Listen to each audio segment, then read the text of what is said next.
I'm a little calm tonight because I've been mourning Governor Ajimobi, and everybody has some bad thing, one or the other, to say about him. I asked my dad on Father's Day, Dad, what do you think the problem is with Nigeria? You've been a recycled leader forever. My dad said, I didn't recycle myself. Young people don't want to be in government. That's why we kept being in government. I just heard that for the first time. My dad said, young people don't want to be in government. That's why. On Father's Day, yeah, last week, my dad said, young people, he said, this is how he said it. The problem with Nigeria is Nigerians. I said, but the youth want to run. The youth want to. Young people don't want to run. If they want to run, they'll come into government. That's why you have people like Gambari back as chief of staff. Gambari was in Buhari's government when I was 19 in 1984. So this is why my dad said, young people have to really get in. Fatima, did you see the picture of our embassy demolished in Ghana? They demolished our embassy in Ghana. And then on the other side of the world in Indonesia, our own people were trying to demolish our embassy because they said the Nigerian embassy isn't protecting our people in Indonesia. There was so much going on. Now let's go back to the APC. Real quickly. Yeah, I can hear you. Yeah, good. Said, the network. The president of Ghana, he apologized. I think it was yesterday or a couple of days ago to Buhari in terms of the Buhari. embassy. Yeah, they accepted his apology. Well, we didn't. We didn't. Kemi Olunloyo didn't. You cannot continue to run these places like dictators. And when people shoot us down in other countries, you keep quiet. How can you demolish the Nigerian embassy in Ghana? Ghanaians were living in my country. When Shagari was in the government here, half the Ghanaians were here. 50% of the country lived in Nigeria. I was 19 years old. My father was a governor. Buhari was the leader that took over my father's democracy. So what I'm saying, Fatima, is look at what just happened to us. This is part of the problem in Nigeria. You can't do a live video. The networks is bad. You bring all these networks, MTN, Airtel, Glow, everybody in here. They can't even provide good services for us. Do you understand what I'm saying? These are the little things that matter. And then when it's time to fight for Nigerians abroad, no, the government doesn't do nothing. Nothing. You know? Now, there's somebody here, Hector, saying we're tired of you. If you're tired of me, Hector, leave this Sahara Reporters thing. Leave it. You're stupid. A lot of you come out here, hypocrites. You want to hear what Kemi has to say. We're tired of you. They all think Hushpuppi is in Dubai because they saw a propaganda video that was released yesterday. A video that was filmed like 3 weeks ago with all kinds of graphics and stuff. Who does that? Hushpuppi is in the U.S. and I'm telling you, well, don't let me say anything because I don't want to compromise that investigation. He's at Moshannon in Pennsylvania. Leave them. I already did a video on my thing. But let's go back to this thing. The government needs to fight for Nigerians inside and outside. You were inside the diaspora. You were talking about diaspora events. And while we have the diaspora events, let me talk about the next thing. This situation with Hushpuppi and Invictus Obi Okeke is really going to affect all of us. I have never been to the UAE.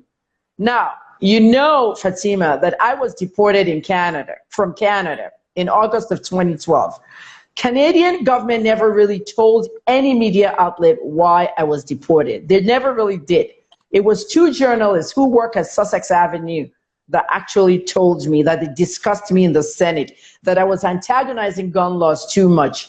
And someone asked, what was my immigration status? The other person said, she hasn't got her permanent yet. We're not going to give her. That's what came to me. So the real reason that they put on my immigration document that went with the papers home was Nigeria is no longer dangerous for journalists, because I fled there after the 2007 election that was violent. So that was the official reason. Yeah, Nigeria is no longer dangerous for journalists. Go home.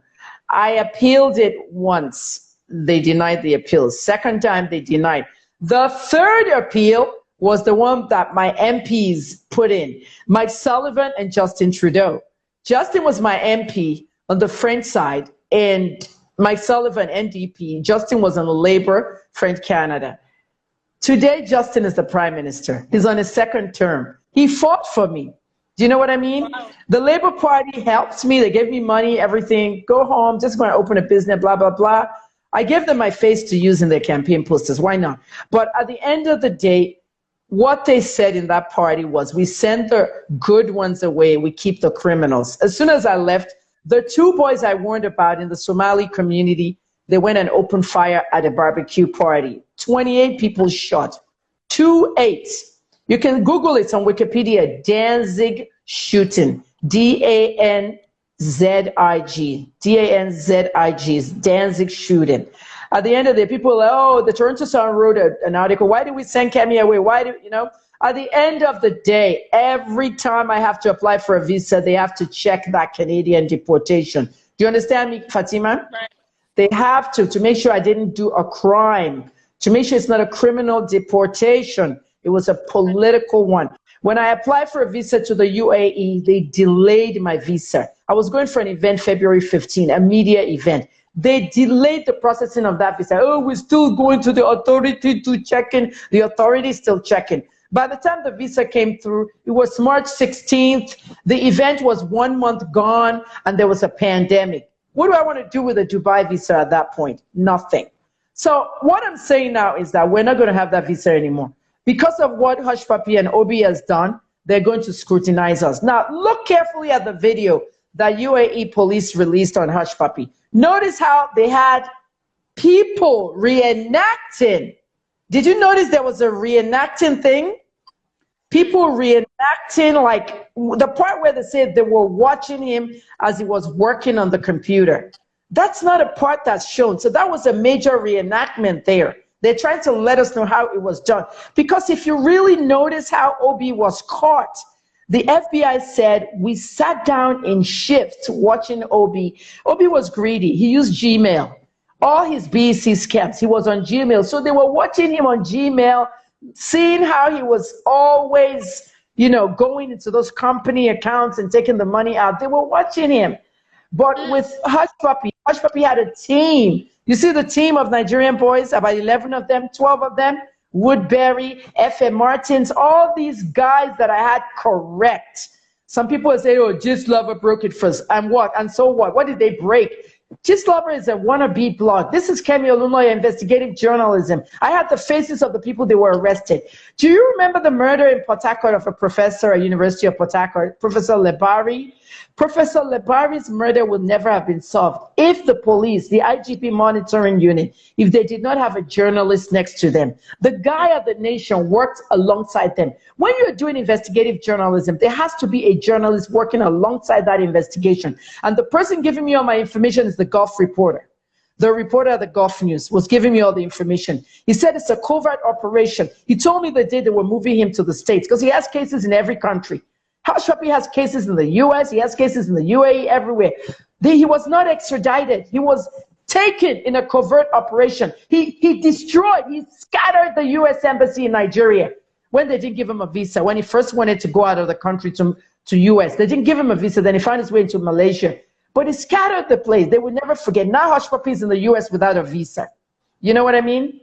So at the end of the day, some of the people commenting here are not listening to me. They're just abusing me and stuff. I don't care.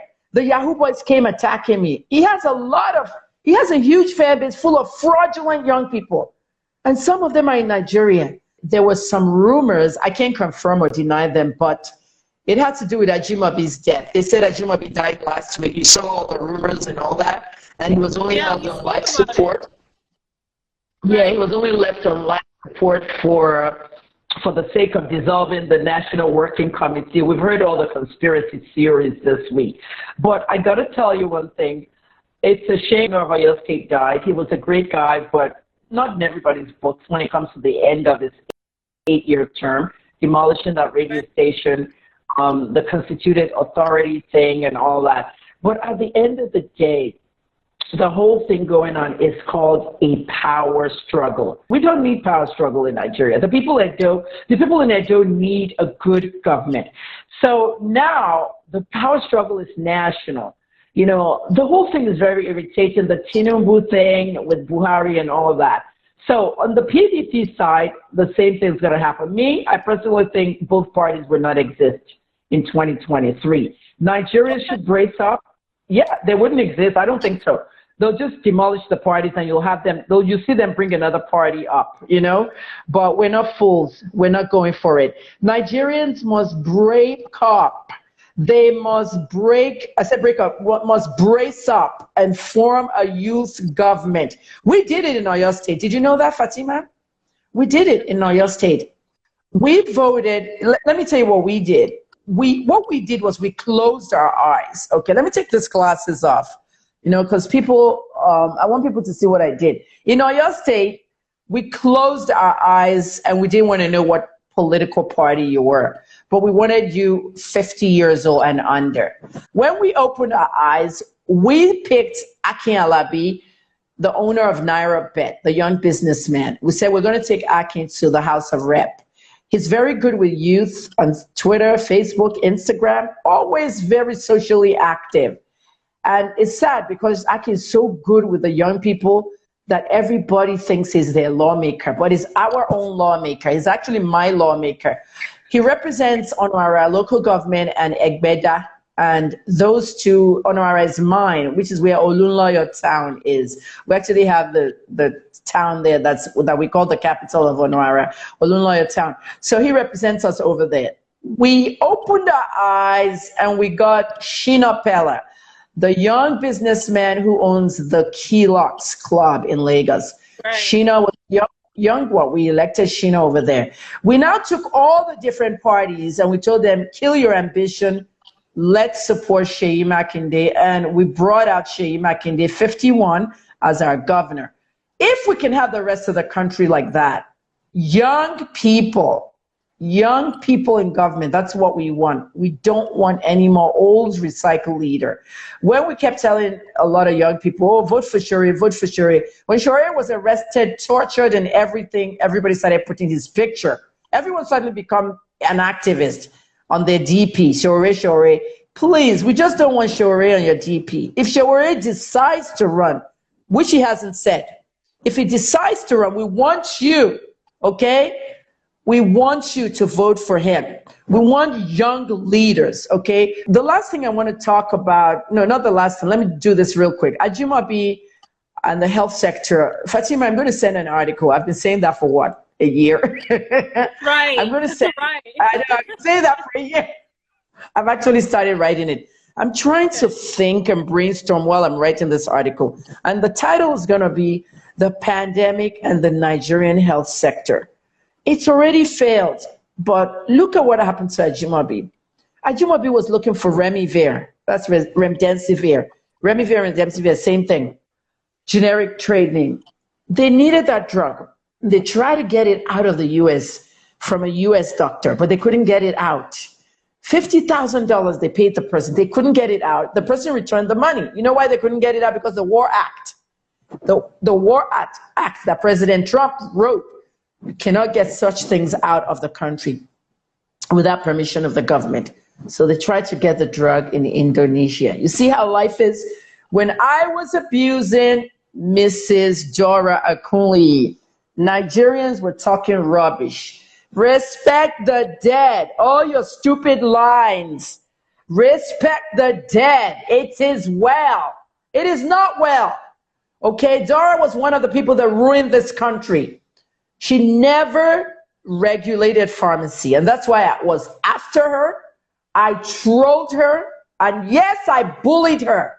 The Daily Mirror, the West Ham, all the newspapers that carried it are all defunct now. Only the Punch is left. I fought her in 2006 when I came home to visit Nigeria during the bird flu. She said, she told Mr. Biggs and Tantalizer that they can always sell the chicken because the high temperatures kills the virus, which is a lie. No high temperature kills any virus. If it was high temperature, it would have killed the HIV and the influenza now. So I fought her so much that Obasanjo had to come to my dad and beg my dad to beg me. Imagine. She didn't regulate pharmacy. She was busy fighting medicine sellers in Onitsha and regulating pure water. If we had regulated pharmacy, and what I said about Dora when she died, I still trolled her when she died. People were abusing me. Listen to what Kemi is saying. These people destroyed Nigeria. Dora allowed the Indians to carry so much fake drugs. Asian companies, Indonesia, Bangladesh, many of these companies brought in fake drugs to Nigeria during her era.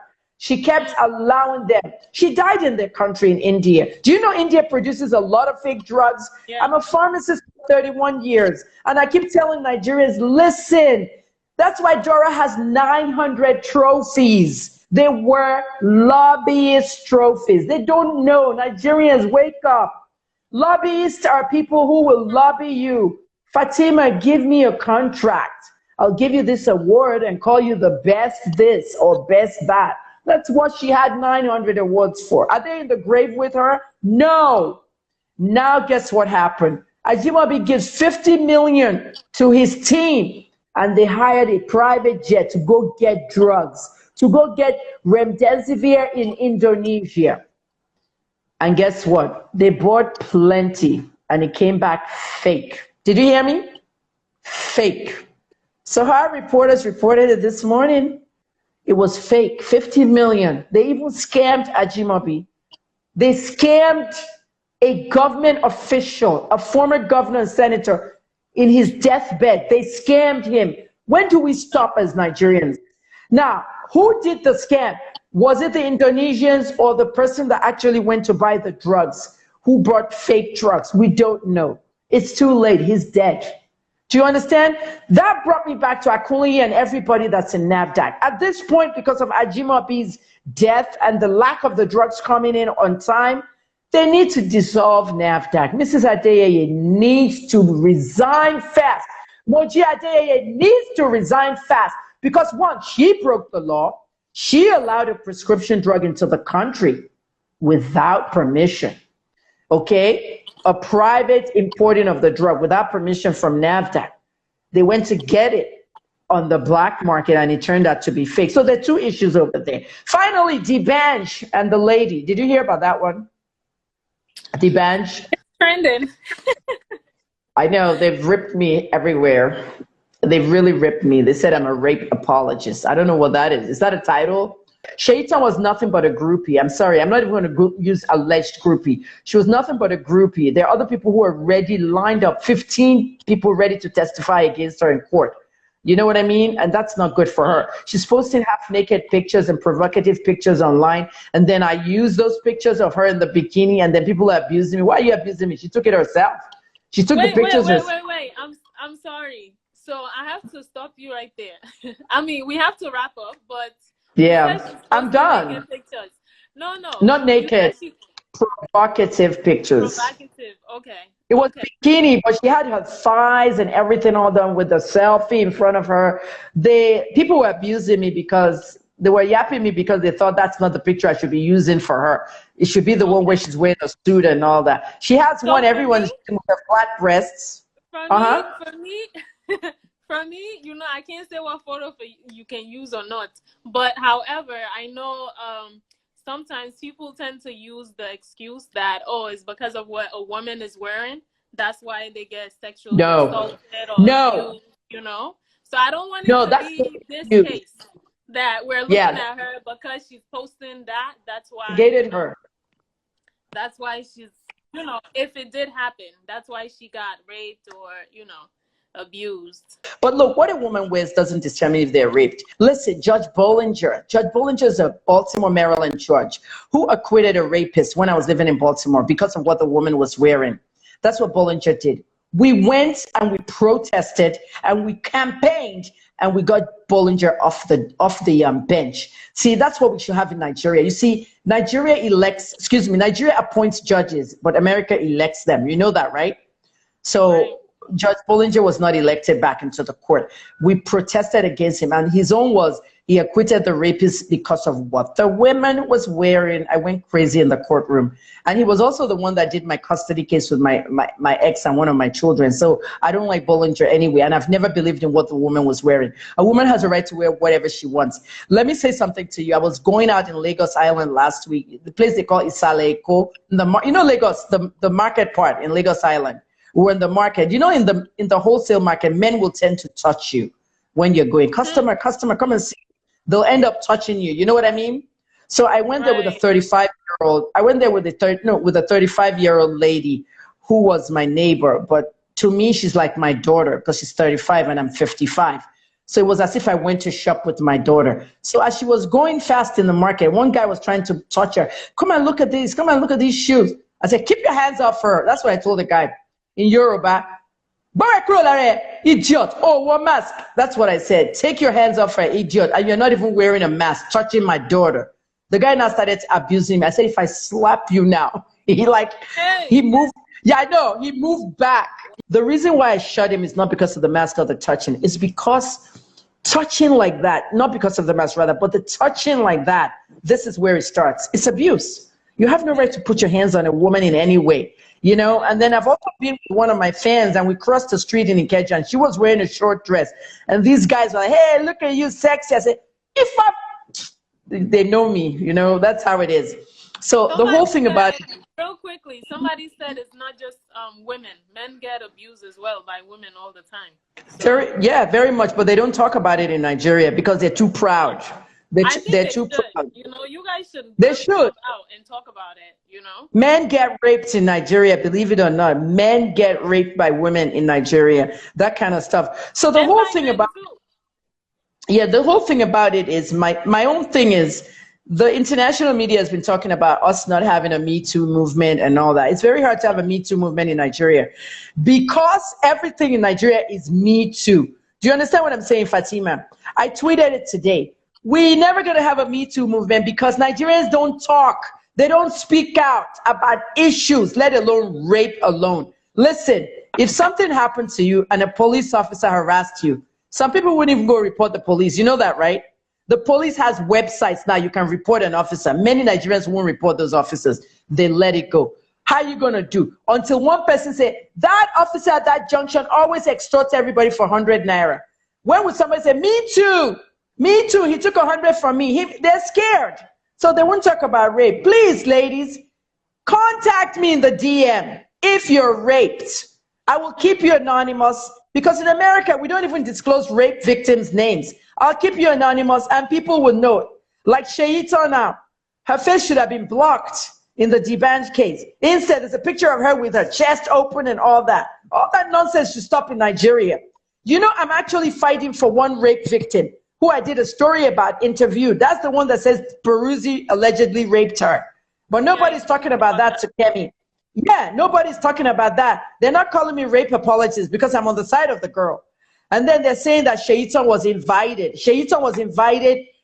She was invited to the police. Instead, she said she was arrested unlawfully. My dear Sheita, you were not arrested unlawfully. Kemi Olunloyo was arrested unlawfully by 14 police officers in 2017. All of you kept quiet. Now you know the meaning of unlawful arrest. You were invited and somebody was tweeting for you. Okay? So when the tweets didn't favor her, they now said her account was hacked or D'banj team had her phone number. So I asked her 14 questions. Did you see the questions on my page? Did you see the questions on my page? No, it's under the post with her. When did they arrest? Yeah, when did they kidnap you? When did they? I asked 14 questions. Is she going to answer it? No. A human rights activist contacted me. Mr. Shegun Awosanya, Sega Link. Sega said they need to mediate the case. He wants to be a mediator because the police can't do anything about this case. Okay, I've already spoken to Abuja. People in the IGP's office said, we have young children defiled by their fathers, their uncles, young children. Khadija was killed in Sierra Leone. You remember the little girl? Young people are being defiled every day. Police said they're busy with that. Not high-profile people who are not sure of this and that. And Sheita is playing with fire because that hotel is about to bring out footage. How did D'banj get out of that hotel and nobody recognized it was D'banj leaving? Do you understand me? And nobody will recognize D'banj at the front desk or nothing leaving? Oh, come on. Once that footage comes out, that's the end. I spoke to Justin Bieber this week. You know, I posted Justin's picture and everything. Right. People didn't even know I knew Justin Bieber. I just keep quiet at people. When they don't see pictures of me and celebrity, if they can't say Photoshop, then they're like, it's not Photoshop, it's real. You don't know who I know. I even have pictures with Donald Trump. I just haven't had time to post anything or say anything. Donald Trump gave me 4 days free at the Trump Plaza after KJ fell. KJ fell off the bed. So the one enjoying the... I'm Republican. I'm Republican. So, you know, I spoke to Bieber this week in the DM, and Bieber did the right thing. And his mother, Patty Millette, I also spoke to Patty too. They did the right thing. Please record this, Sahara. Put this on SaharaTV. I want Justin and Patty to see this. I spoke to them. They did the right thing. That girl said Justin raped her in one hotel. Justin said we ended up not checking in that hotel. Here's the hotel we stayed at. This is the receipt. This is what we paid. And now the girl is behind bars. You see how life works? Shaita is going to find herself behind bars or paying the bench 100 million. It's not a matter of taking sides. We're journalists. We are defending media freedom. This is what Christine said. Christine Amanpour, this is what she said to all of us at that meeting at the beginning of the year. She said, we're not going with journalism. It's a crime. We've said it for so long. They're still arresting us. We are defending media freedom. It's a trending hashtag. Defending media freedom means you go into the story and find the truth. Nobody's side. I'm not on your side or your side. Find the truth. So I always tell Nigerians, when you're defending media freedom, many Nigerians don't understand. Defending media freedom means, remember the Shiites? They were demonstrating near the National Assembly. They ended up busting into the National Assembly. The security there and the police, they opened fire. People died. 1 or 2 people died. Now, the ruckus was so much that if I arrived at the National Assembly, there's 2 ways to do it. I can say, what the hell? Why did you open fire at them? They have a right to protest. That's taking the Shiite side. Or I can go in there and say, National Assembly, Shiites, what is wrong with you? You can demonstrate, but don't come near the National Assembly. There are lawmakers here you're endangering. That's taking the National Assembly side. But instead, defending media freedom is going to the National Assembly. Hello, my name is Kemi Olunloyo. I'm a reporter. I want to know what happened here. You see how it is? You see the difference? Right. That's defend. Go in and look for the truth. That's what Christine Amanpour said. Look for the truth. That's what I'm doing. It might look as if I'm siding the bench. No. And remember, before I go, remember one thing, Fatima? It's like the Fatou case. No media outlet is touching it. Have you noticed already that no media outlet is investigating it? They're not touching it. And when I call them, the channels guy, oh, she's just a, I can't mention the reporter's name. That girl's a hoe. We don't have time. We've done enough for the Fatou one. Same thing. Yeah, those are the language they're using, the mainstream media. We can't use the mainstream media for many things in Nigeria because the politicians have bought them. Okay, AIT is owned by Dr. Tribune, Awolowo, TVC, Tinubu. So it's like, they're not going to get involved. For what? Do you know what I mean? You want TVC to get involved in this kind of stuff. Next thing you know, D'banj will say, I'm not going there anymore. You saw what happened with Tiwa Savage and City FM when they forgot to close the mic and they were yapping her and Yemi Alade, and we heard everything they were saying. So this is what's happening. You know, that's why media outlets can't give endorsements for political races here, because they're owned by the same politicians. Lord have mercy. Wow. Fatima, last... So real quickly, I know we have to go. I've overstayed. Mrs. Damages, Dr. Mrs. Damages. Okay, go ahead. Right? I know you saw the post that I posted about OK Africa. Have you been following it? Yeah, I've been following it. What's your take on that? Excellent. You did a great job. No, excellent. Not just my post. I'm not talking about my post, about the whole thing. You know, the I feel that it's the right thing at this time because the world is changing now. And it's happening because it's a good thing she came forward. Do you understand what I'm saying? Every woman that came forward, I never liked the Cosby Show. I don't know why. I was in my 20s, but I just never liked Bill Cosby. I didn't think it was funny. So every time the Cosby Show aired, I was watching ABC, MacGyver. And 40 years later, hearing what Cosby did, it didn't surprise me. Everybody must come forward, and there should be, OK Africa needs to come and interview me. And you need to send me the contact and the thing. They need to come and interview me, and they need to come and interview ordinary people on the street. You know what? All right, bye-bye. All right. Okay.